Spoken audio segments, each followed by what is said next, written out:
این دوستی که اینجا میبینید گلکسی S24 FE هستش که تو رنگ آبی آسمونی خریداری کردم.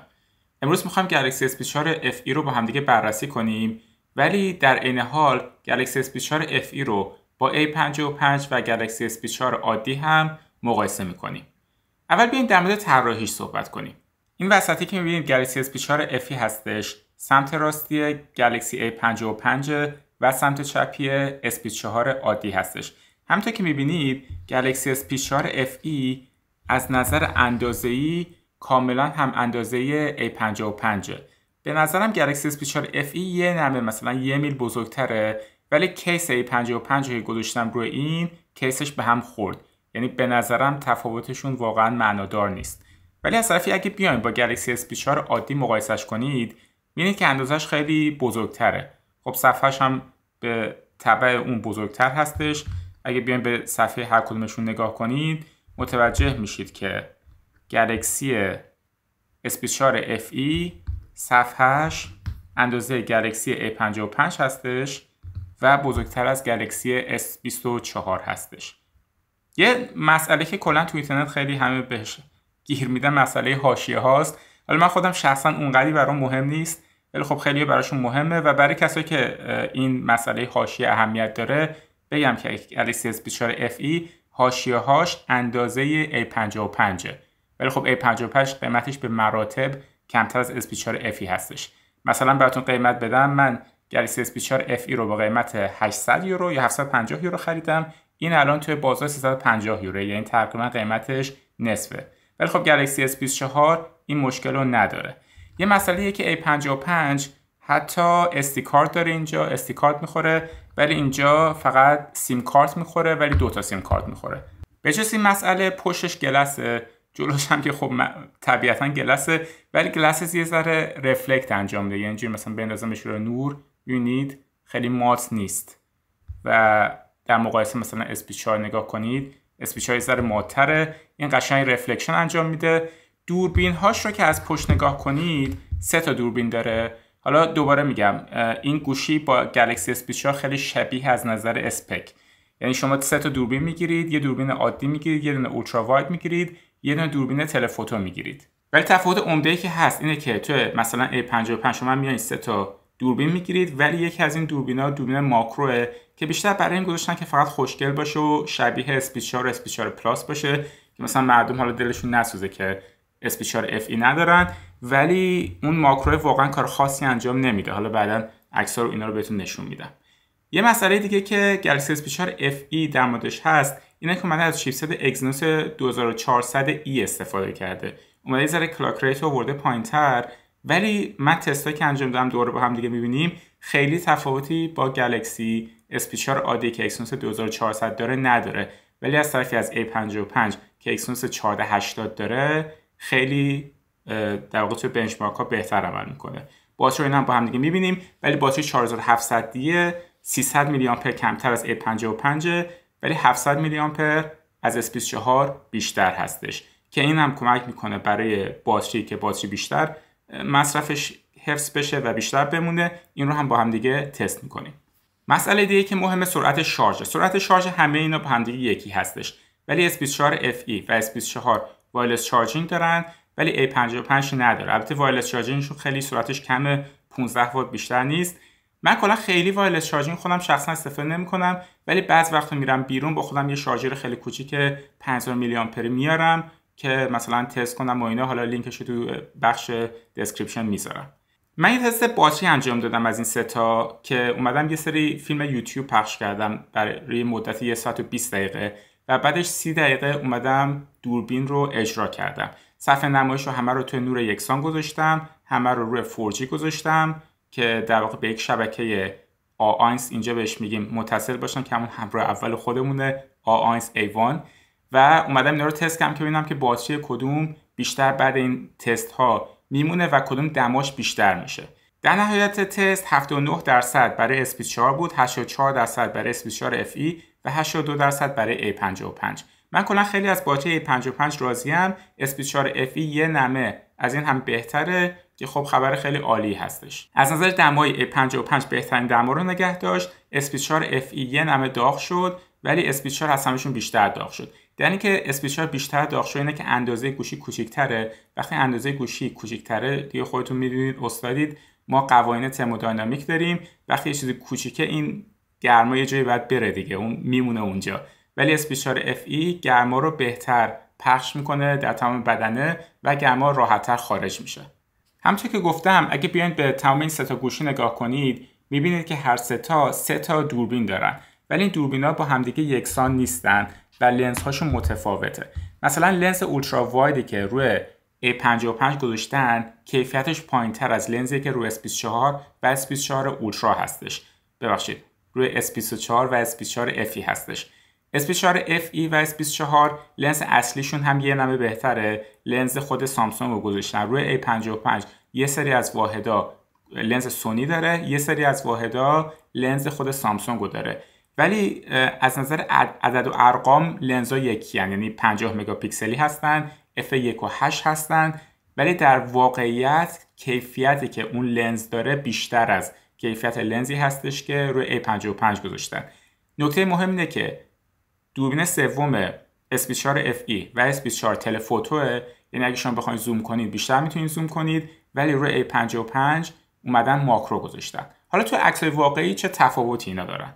یه سری عکس گرفتم تو همین وین. توی بخش نظرات بعضی از دوستان می‌نویسن اینها رو از کانال‌های خارجی برداشتین عکس‌ها رو. آقا اون کانال خارجی خودمم، تکمو خود شخص منه. من از کسی اینا رو برنمی‌دارم، اینا رو همه رو خودم تولید می‌کنم. من کپی رایت اینا رو همه رعایت می‌کنم. خلاص این عکسایی که گرفتم اگه شما عکس وسط SP4 FE رو با عکس سمت چپ SP4 مقایسه کنید واقعا تفاوت اونقدری ندارن، ولی A55 می‌بینید که یه ذره تصاویرش در واقع تاریک‌تر از اون دوتا هست که بیشتر به خاطر واسطه‌های نرم افزاری که استفاده کردن و نه خود لنز دوربین. به نظر من هر سه تاشون واقعا جواب میدن توی نور عادی و خیلی تفاوت اونجوری بین لنز اصلی تفاوت نیستش. یعنی شما اگر از لنز اصلی میخواید همیشه استفاده کنید خیلی فرق نداره کدوم یکی از این سه تا گوشی رو انتخاب کنید. بعد بریم تو حالت ماکرو. همونطور که بهتون گفتم از نظر شخص من A55 این لنز ماکرویی که داره یه ذره خیلی به درد نمیخوره، به خاطر اینکه واقعا نتیجه‌ای که میده از SP4 و SP4 FE بهتر نیست. من خودم حس میکنم یه نمه SP4 FE اینجا داره بهتر عمل میکنه، ولی شاید نظر خود من باشه. و نورها و در واقع این رنگ‌هایی هم که در میارن همشون خیلی به همدیگه شبیه هستن. تفاوت اصلی توی تلفوتو. دوباره توی تلفوتو بین SP4 و SP4 FE تفاوتی نیست. فقط یه تفاوت داره، SP4 FE یه نمه بیشتر زوم میکنه، در واقع یه ذره کراپ بیشتر داره که نمیدونم چرا، یعنی فکر کنم 75 میلیمتری هستش، اون یکی فکر کنم 69 میلیمتری هستش، یه ذره کراپ فاکتورش بیشتره.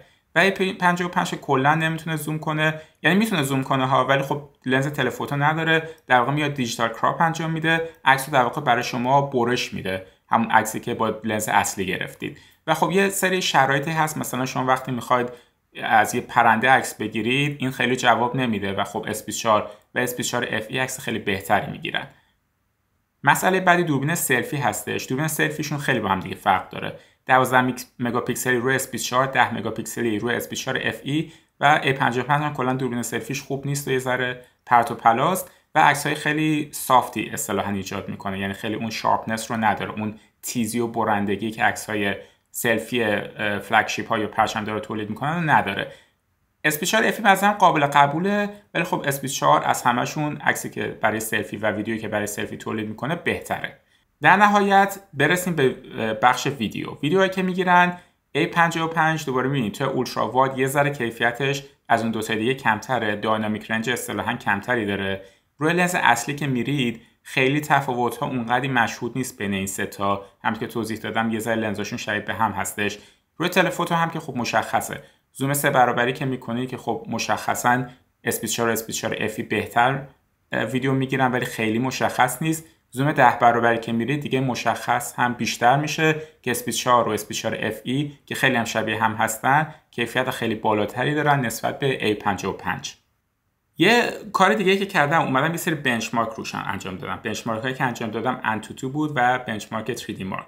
روی بنچمارک انتوتو که انجام دادم جالب این بود که SP4 FE امتیاز بالاتری از SP4 گرفت. حالا به نظر من چند تا دلیل داره. یه دلیلش اینه که خب گوشی بزرگتر هستش و این باعث میشه که هیت منیجمنت بهتری داشته باشه، حرارت رو بهتر کنترل کنه و گوشی دیرتر داغ کنه برای همین امتیاز بالاتری میگیره. البته من تست انتوتو رو چند بار که اجرا کردم یکی در میون بود. یه بار S24 FE بهتر امتیاز میگرفت، یه بار S24. یه دلیل دیگه ای که میتونه داشته باشه اینه که حالا این گوشی که دست من اومده بهتر از گوشی‌های دیگه هست. من دیدم که بقیه 1.3 میلیون میگیرن، من دارم 1.7 میلیون میگیرم. یعنی امتیازی که من میگیرم خیلی از امتیاز بقیه بالاتره که حالا شانس منه بعضی وقتا مثلا یه چیپست یه ذره بهتر از بقیه چیپست ها عمل میکنه. یه تست دیگه هم انجام دادم بهش میگن 3D Mark که بیشتر برای بازی و جی پی یو اینجور پردازنده گرافیکی هستش که یه لوپی رو میاد 20 بار اجرا میکنه. تو این تست هم دوباره S24 FE بهتر امتیاز گرفت از S24 و طبیعتاً از A55 که معنیش اینه که واقعا شما اگه میخواین بازی کنید فرقی نداره که S24 پلاس رو بگیرید، S24 رو بگیرید یا S24 FE، یعنی اون پردازنده که روشون هست پردازنده یکسانی هستش. از نظر نرم افزاری همشون One UI دارن. یه سری از این قابلیت‌های هوش مصنوعی رو S24 FE و S24 دارن که A55 ندارن، ولی به نظر من خیلی قابلیت مهمی هم حالا نیستن. یعنی من خودم شخصا تو زندگی روزمره استفاده نمی‌کنم. تنها قابلیتی که من استفاده می‌کنم سیرکل تو سرچ هستش یا دایره بکش جستجو کن که این قابلیت روی هر سه تاشون نصب هستش. من تست باش رو دیروز انجام دادم، بعد گذاشتمشون همینجوری رو حالت عادی و استندبای اصطلاحاً که بمونن. الان که بلند شدم از خواب S24 30% باتریش مونده، S24 FE 42% باتریش مونده و A55 52%. اینم بگم یه دلیل اینکه A55 باتریش بیشتر موند اینه که من این بنچمارک هایی که اجرا کردم باعث شدن که پردازنده ها بیشتر کار کنن و S24 FE پردازنده هاشون قوی تره، برای همین A55 کمتر باتری مصرف کرد. به نظر من S24 FE واقعا مشکل باتری نداره، برخلاف بعضی از گوشه FE که قبلا وارد بازار شده بودن. حداقل نسخه دست منه نداره. حالا کدوم از این ستا رو ما بخریم؟